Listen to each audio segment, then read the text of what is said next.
একটি হারানো বিজ্ঞপ্তি।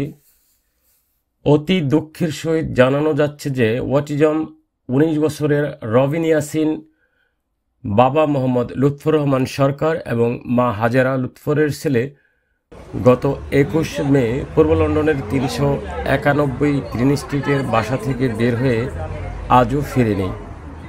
তাদের হতাশা পুলিশের দেওয়া সিসি ক্যামেরা দেখা গিয়েছে এবং সবাই খোঁজাখুঁজি করছে। মা বাবা হতাশায় এবং অধীর আগ্রহে দিনক্ষণ অতিবাহিত করছেন, কখন বাবা মা ভাই বোনের কাছে ফিরে আসবে।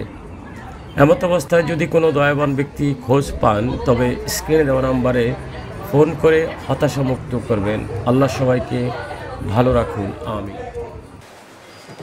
আসসালামু আলাইকুম। 21 মে ওয়েডনেসডে আমার ছেলে বাসা থেকে বেরিয়েছে একটা ফুটবল হাতে নিয়ে। আজ 3 দিন হয়ে গেল, এখনও ও বাসায় আসে না। যদি কেউ পেয়ে থাকেন দয়া করে প্লিজ আমার ফোন নাম্বার দিয়ে দিচ্ছি 0744 0781818। এই নাম্বারে প্লিজ আমাকে কল করবেন। আমার বাসার address 391 green street, postcode E139AU।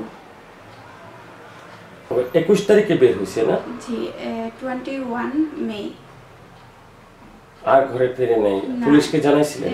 জি জানিয়েছি। পুলিশ বলছে যে আমরা সব জায়গায় দেখতেছি, ইনফরমেশন দিয়েছি।